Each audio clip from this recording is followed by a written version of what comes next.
உலகெங்கும் வாழ்ந்து கொண்டிருக்கின்ற அனைத்து நேயர்களுக்கும் டாக்டர் சதீஷினுடைய அன்பார்ந்த வணக்கங்கள் மற்றும் வாழ்த்துக்கள். Happy new year. இந்த 2024 ஆண்டினுடைய முதல் மாதமாகிய இந்த ஜனவரி மாதத்தினுடைய பலன்கள் தான் டீட்டெயிலாக பார்க்க போகிறோம். இந்த ஜனவரி மாதத்தின் கிரக நிலைகளை பார்க்கும் பொழுது குரு பகவான் வக்ர நிவர்த்தி அடைந்து மேச மனையிலும், மனோ காரகன் என்று சொல்லக்கூடிய சந்திர பகவான் இந்த வருடத்தினுடைய தொடக்க நாளிலே, அதாவது சிம்ம மனையில பூரம் நட்சத்திரத்தில் வீட்டிருந்தும், கன்னி மனையில் கேது பகவானும், அதே சமயத்தில் விருச்சிக மனையில் சுக்கிர பகவான் அமர்ந்திருக்கார். அந்த சுக்கிர பகவானானது இந்த ஜனவரி மாதம் 18ஆம் தேதி என்று தனுசு மனையில போய் பிரவேசிக்க போகிறார். சூரிய பகவான், புதன் பகவான், செவ்வாய் பகவான் இந்த 3 கிரகங்கள் தனுசு மனையிலும், இந்த ஜனவரி 15ஆம் தேதி சூரிய பகவான் பெயர்ச்சி அடைந்து மகரத்துக்கு சென்று பலனை கொடுக்க போகிறார்கள். சனி பகவான் கும்ப மனையிலும், ராகு பகவான் மீன மனையிலும் அமர்ந்து கொண்டு என்ன மாதிரியான பலன்கள், சாதகம் என்ன, பாதகம் என்ன என்பதை பற்றியும், இந்த மாதத்தில் எந்த தெய்வத்தை வழிபட்டால் நமக்கு நல்லது என்கின்ற வகையில் இப்போ நம்ம டீட்டெயிலாக பார்க்க போகிறோம். அதற்கு முன்னால் நம்மளுடைய சேனலை ஃபர்ஸ்ட் டைம் நீங்கள் பார்ப்பவர்கள் என்றால் மறக்காம சப்ஸ்கிரைப் பண்ணிக்கிங்க.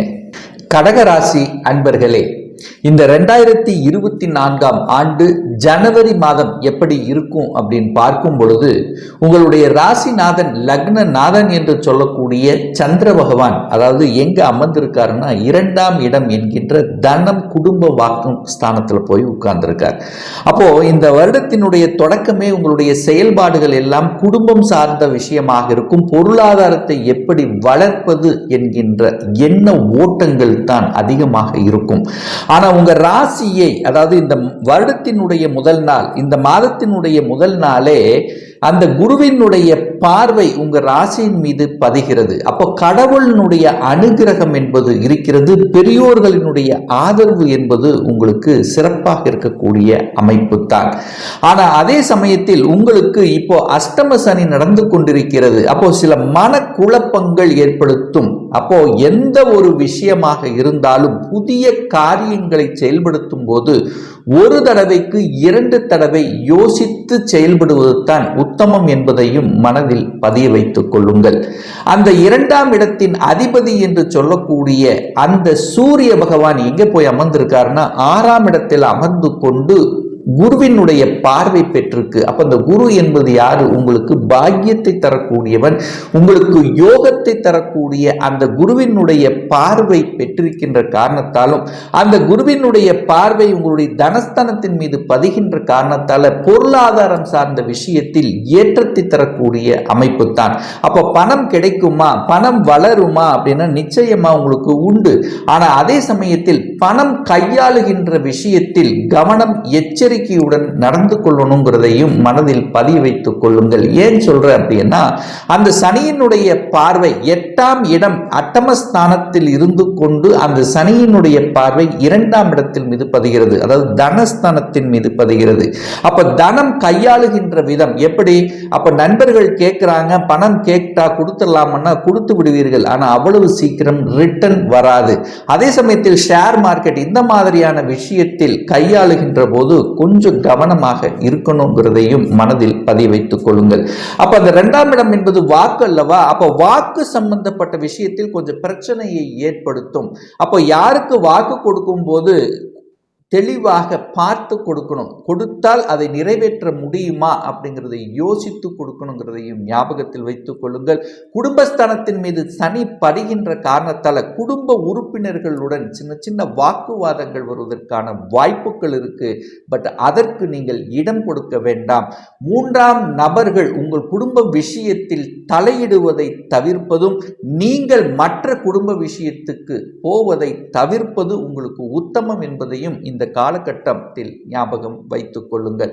3ஆம் இடத்தில், அதாவது உங்களுடைய முயற்சி ஸ்தானம், தைரிய வீரியத்தை குறிக்கக்கூடிய அந்த இடத்தில் கேது பகவான் உட்கார்ந்திருக்கார். சர்ப்ப கிரகம் என்று சொல்லக்கூடிய அந்த கேது உபஜய ஸ்தானம் என்று சொல்லக்கூடிய அந்த 3ஆம் இடத்தில் இருப்பது சிறப்பு.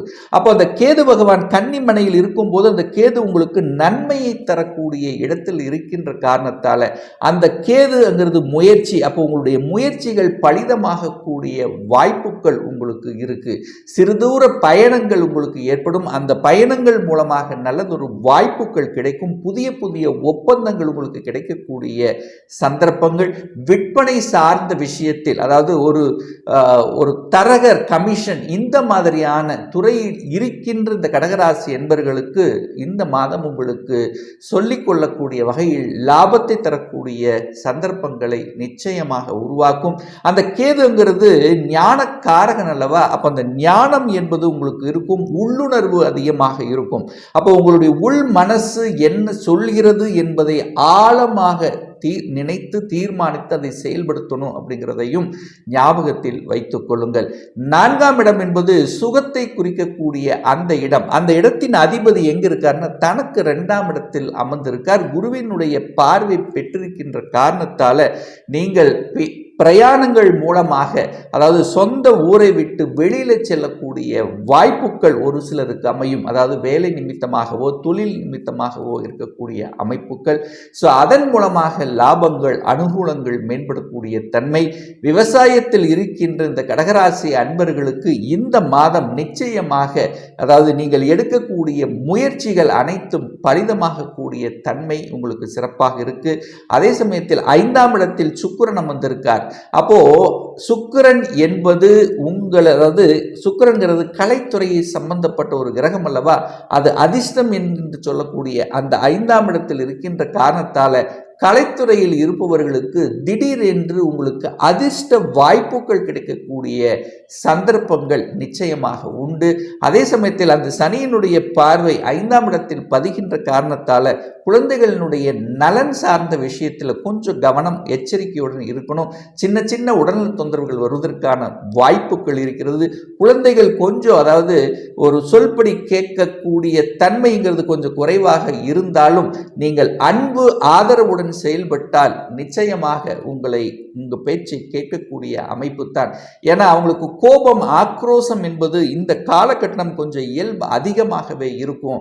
அப்ப இவங்களை உங்கள் கட்டுப்பாடில் வைக்கணும் அப்படின்னா அன்பு கலந்த பேச்சு என்பது நிச்சயமாக தேவை என்பதை நீங்கள் புரிந்து கொள்ள வேண்டும். 6ஆம் இடத்தின் அதிபதி என்று சொல்லக்கூடிய குரு பகவான் 10ஆம் இடத்தில் அமர்ந்து கொண்டு 6ஆம் இடத்தை பார்க்கிறார் அல்லவா?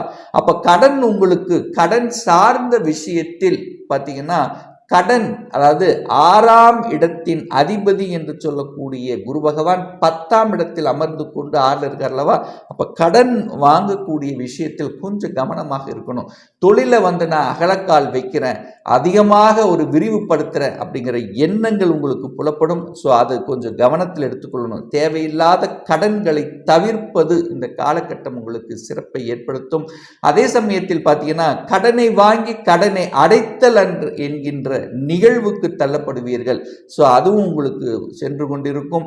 6ஆம் இடத்தில் செவ்வாய் இருக்கின்ற காரணத்தால அந்த செவ்வாய் என்பது கோபக்காரகன், ஆக்ரோஷக்காரகன் அல்லவா? ஸோ இந்த மாதம் உங்களுக்கு கோபம் ஆக்ரோஷம் என்பது இயல்பாக இருக்கணும். அதை நீங்கள் தவிர்க்கணும் அப்படிங்கிறதையும் ஞாபகத்தில் வைத்துக் கொள்ளுங்கள். 7ஆம் இடத்து அதிபதி என்று சொல்லக்கூடிய சனி பகவான் 8ஆம் இடத்தில் அமர்ந்திருக்கார். ஒரு சிலருக்கு திருமணம் சார்ந்த விஷயங்கள் கொஞ்சம் தடைகளை கொடுத்து கொண்டிருக்கும். ஆனால் சில சமயங்களில் பார்த்தீங்கன்னா உங்களுக்கு ஒரு நல்ல தசாபுத்தி நடக்கும்போது உங்களுக்கு திருமண வாய்ப்புகள் கைகூடும். ஆனாலும் பார்த்தீங்கன்னா திருமணமான தம்பதிகள் ஒருவருக்கொருவர் விட்டு கொடுத்து அனுசரணையோடு செல்லணுங்கிறதையும் ஞாபகத்தில் வைத்துக் கொள்ளுங்கள்.